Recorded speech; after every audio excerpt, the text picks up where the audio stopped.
Hi, ladies and gentlemen, boys and girls, children of all ages. This is the great and powerful Zilla. I am hoping that you and yours are safe and sound during this little crisis we have going on here. And we're going to just jump right into this replay. And while the replay goes, I'm going to give my thoughts and opinions on the current state of aircraft carrier play and by proxy, the anti-aircraft in the game. Not a whole lot has changed. There have been some minor changes to appease some players. For example, they extended the attack time on these rocket planes here by half a second. Ooh, half a second. Dear God, what are we going to do? They don't attack quickly anyway. There are a couple things I've discovered, on these planes. First of all, if you hit the S key and you make a turn, it's going to turn far more quickly. Sometimes too quickly, because that reticle's way out there in front, and you may overshoot your target. Okay? But as you see the anti-aircraft coming up, you'll notice that, they do pretty significant damage. Now, in any battle I'm doing on a carrier, what I'll do is I'll come across, I'll scout. So I'll go off to the right, go off to the left, right around that E line, engaging F line, enemy, and I'll go straight across. On the maybe the D line or E line. I'll go straight across and spot the ships. We're under attack. Give our team some kind of idea about where the enemy is headed. Okay, so I don't want to waste my planes because you do get them chewed up. So I'll bring them back up. That being said, whether it's on your team or the other team, there's going to be somebody on your team that absolutely loathes aircraft carriers. That can't stand them. They don't want them in the game. They don't think they should be part of the game. Even though in history they played a major role in World War II and beyond, players deny it. And even commentators like Jingles and Nozoop have stated uncategorically that they are not fans of aircraft carriers and they don't like them, and they haven't come out and said they don't want them in the game, but they certainly give the impression that they don't like them. I look at it this way as a CV player. Fighter airborne. The more you bitch about me, the more I know I'm doing my job. If I get out of a game on an aircraft carrier and I have not been reported, I'm not doing my job. Taking fire. And normally, somebody somewhere on the team, whether it's your team or the enemy team, is going to report you for aircraft carrier play. Now, this isn't because you do a massive amount of damage, and it's not because you're just so damn overpowered it can't be stood. The problem that the enemy players have is that you spot. And your role has changed. You're not a primary damage dealer anymore. You are an influencer, a supporting ship, per se. Okay? So, what you try to do is get the enemy to make mistakes. I don't know why, but especially when it comes to torpedo bombers, even though their damage is known to be weak and their torpedoes are fairly easy to avoid,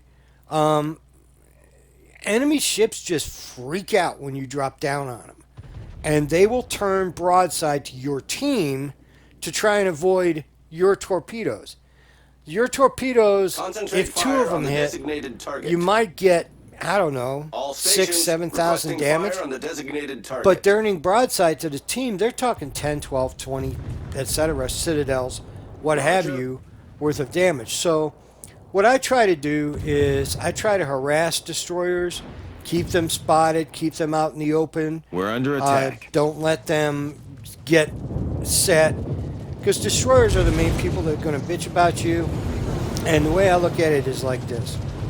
For a long time, engaging enemy, destroyers were able, within limits, to dominate a map. You could go undetected and just spam torpedoes with literally no threat whatsoever of any ship shooting at you. As long as you remained unspotted, you were immune. And destroyers used to do this with impunity. They would get out on the fringe, Concentrate fire on the enemy unspotted, warship. with 12 to 20 kilometer torpedoes, stations, and just reporting the spam position of a the strategic crap out target. of those things, and just never be spotted. I've known destroyer players, and I've done this only once, where they went the entire game without ever being spotted. And a lot of destroyer players are still under trying attack. that skirt the edge of the map, Approaching target. hunt the CV type of thing. It doesn't really work that well anymore. Okay? We're A under couple of attack. things that have been Concentrate fire on the introduced enemy into the warship. game since the last time I talked about CV play. They've got some new ships. The Engaging anti-aircraft enemy. monsters are well known, Minotaur, Taking Smolensk, fire. Des Moines, etc., the cruisers. But now they've got some ships that before, you could survive anti-aircraft fire. Now, Autopilot not mode so much. enabled. You're going to lose your squadrons. If you look at my carrier here, see how the deck is empty? And that's not because I'm not trying to avoid it. I'm trying to participate. I'm trying to help my team. Okay? Maintaining present Hanging course. back and not doing anything is not helping my team. All right? So, anyway, the bottom line is these new Swedish destroyers. The anti-aircraft on those things is pretty damn monstrous. It's very impressive. Holland, Smoland, to a lesser extent, Osterland. Those things are deadly to a carrier. And you have to be very careful as you approach these ships. Now, at the lower tiers, Concentrate fire on the enemy obviously, warship. everybody as plays a carrier knows about the kid. Do not, Affirmative. approach the kid. The kid is in itself dangerous. But at the higher tiers, at tier 10, these new destroyers, in combination with the cruisers and whatnot, make life for you as an aircraft carrier very short and exciting. Okay? All stations. So again, reporting the position of a strategic You're no target. longer a primary Acknowledged. strike weapon. You are a support weapon. Your primary goal is to spot. And if I can get a hold of an enemy DD and I can keep it spotted for our team, make him pop his smoke, make him hit a speed boost, make him do something, okay? Then, and the long term, over the course of the entire game, what that's going to do is that's going to help our team, hopefully. Unless you're on We're a field under of potatoes. attack. Now, in this game, as you can see, I only Approaching have target. 12,000 damage, which is really, really weak as far as aircraft carriers Concentrate go. fire on the enemy But warship. if you look at the flak, I'm just getting Taking brutalized. Acknowledged. Okay? And I've heard comments that say, well, you shouldn't drop this, you shouldn't drop that. You shouldn't drop from the bow, you All shouldn't drop from the stations. stern. Reporting the position Enemy of a teams that are strategic facing your target. torpedo bombers normally know. And they will, We're under attack. by the time you get into that attack run, they will have put their bow into you or their stern on you. Okay? So you really, sometimes you don't have a choice. And you're not going to hang around up there with all this anti-aircraft coming at you.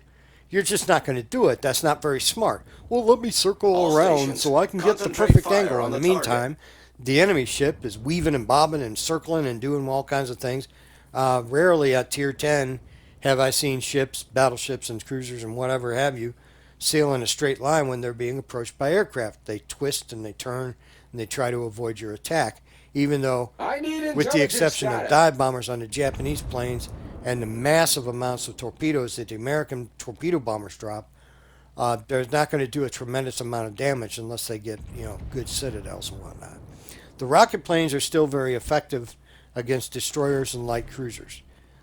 They can even, hit some, the tiny Fighter Tims airborne. can really do some damage on a battleship. The idea being, start fires, make them nervous. But as they're twisting and turning and trying to avoid you, they're spotted for your team. If your team knows what they're about, they're going to be waiting for that opportunity. And once they do start twisting Fighter and turning, they're airborne. not thinking about, well, my broadside's to this Yamato We're under over attack. here, or my broadside's over here. So here we have the Engaging little enemy. destroyer down there. I believe that's one of the Dutch ones. And look at that anti-aircraft fire. That's just ferocious. We're under attack. Ferocious. Okay? They're tearing my planes up. Okay? Can't be avoided, guys. It can't be avoided. Are you kidding me?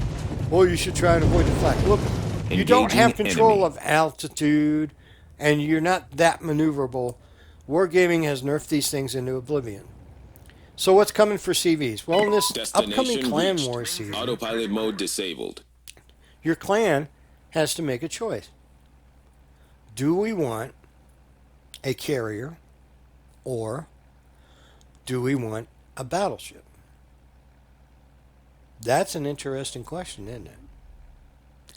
And no free respecs this time. So you're going with what you got. Unless you're willing to spend the gold. Fighter So what are you airborne. going to do? Different strokes for different folks, right? I'm sure clans are going to try the CVs at least one time. Torpedoes to starboard. So what can a CV bring to Clan Wars? Well, they certainly can spot outside of your radar range. So you're bringing Des Moines and Stalingrads and whatnot to your Clan Wars team. They have, 14-kilometer radar, 7-kilometer radar, what have you.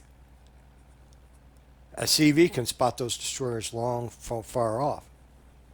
So a CV on your Clan Wars team is going to make life very difficult with enemy destroyers. And in my experience, most of the time, keyword there is most, the team that loses its destroyers loses the match. Most of the time. Not all the time. So CVs, as far as spotting, in my opinion, that would be their primary thing for Clan Wars. Okay? Would be Autopilot mode spotting the enemy. enabled. And here in this game on the screen, as you can see, enemy battleships are taking shots at my carrier. Okay? Not a whole lot I can do about it, but I can try and avoid it. Okay? So, the maps on the Clan Wars maps are not that big.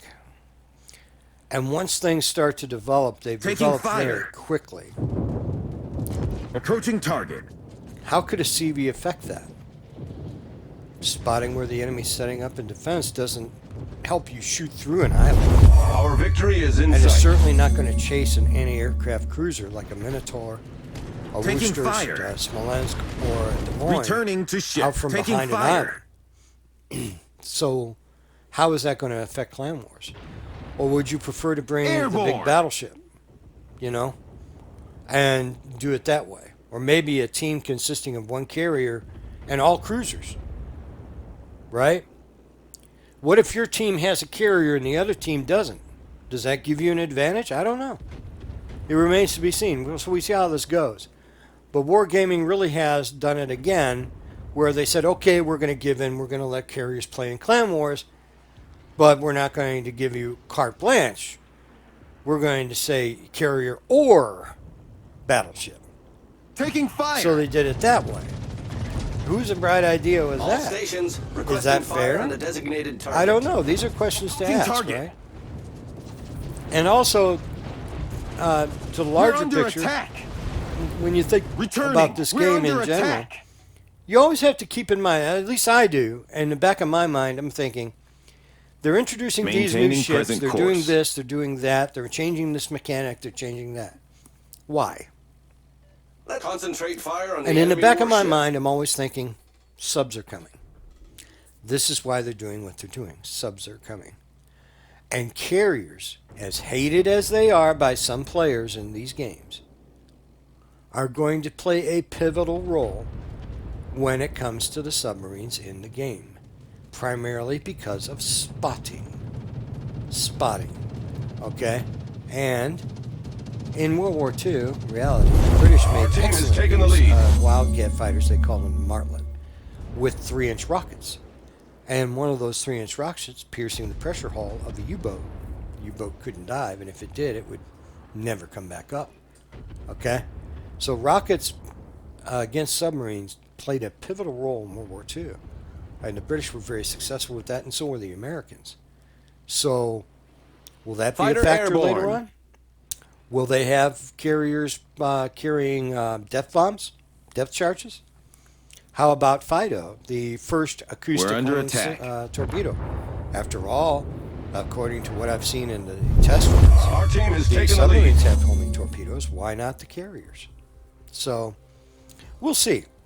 Anyway, this game's over. We won. I did influence the battle in a positive way. And, yeah. So that's your role now as a carrier. You're never going to be top dog, but you can certainly change the result. In the meantime, you guys be good to each other, stay safe, and have a great, great day. Bye.